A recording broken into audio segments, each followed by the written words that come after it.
Hi, my name is Macy Magus, and I'll be reading Flat Stanley Goes Camping.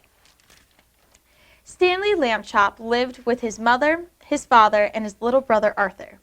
Stanley was 4 feet tall, about a foot wide, and half an inch thick. He had been flat ever since a bulletin board fell on him. There were lots of good things about being flat.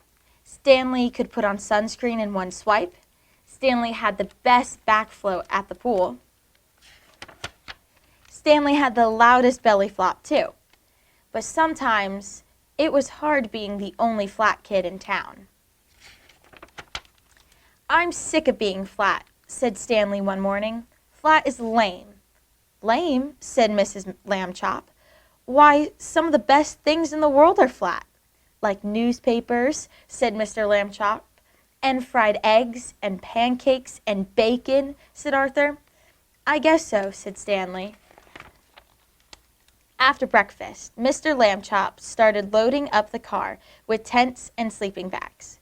"What's going on?" asked Arthur. "We're going camping," said Mrs. Lambchop. "This family needs some fresh air." "All right," yelled Arthur. Stanley barely smiled. After a short drive, the Lambchops arrived at the Roaring River campground. Stanley was helpful as usual.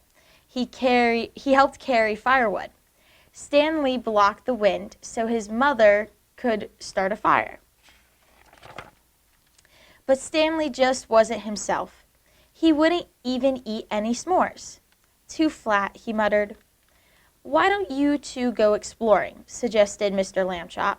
"Good idea," said Mrs. Lambchop. "Just don't get lost or fall off a cliff or touch any poison ivy. Have fun, dears." Stanley and Arthur set out. "Hey, animal tracks," said Arthur. "Let's follow them." The boy followed the tracks along the river, through some trees, and up a steep hill with a cliff on one side. "The tracks end here," said Arthur. He peered over the cliff. "I wonder what kind of animal made them." Arthur," said Stanley. Arthur turned around. "Skunk," he whispered. "Let's get out of here." But the boys were trapped. The skunk was on one side, the cliff was on the other. Then the skunk raised its tail. "What do we do?" Arthur wailed. "Mom said not to fall off a cliff," said Stanley. "She didn't say not to jump off." Suddenly, Stanley grabbed Arthur by both hands and jumped. "Ah!" Arthur screamed. Then Arthur opened his eyes. He wasn't falling. He was sailing. Above him, Stanley's body made the perfect parachute. The boys landed with a gentle plop. "That was awesome," said Arthur. "Thanks," said Stanley. "Now where are we?" Arthur and Stanley looked around. All they saw were trees. "We're lost," said Arthur, "and it's getting dark." Then Stanley spotted something. "There's the river," he said. "Our campground is on the river."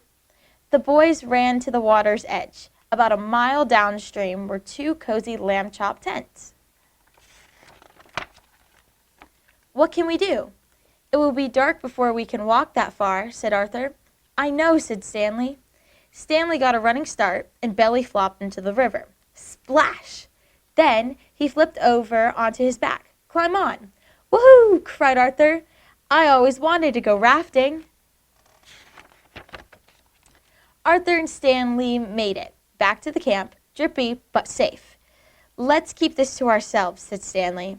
"I can't believe we got lost and went off a cliff," Arthur said.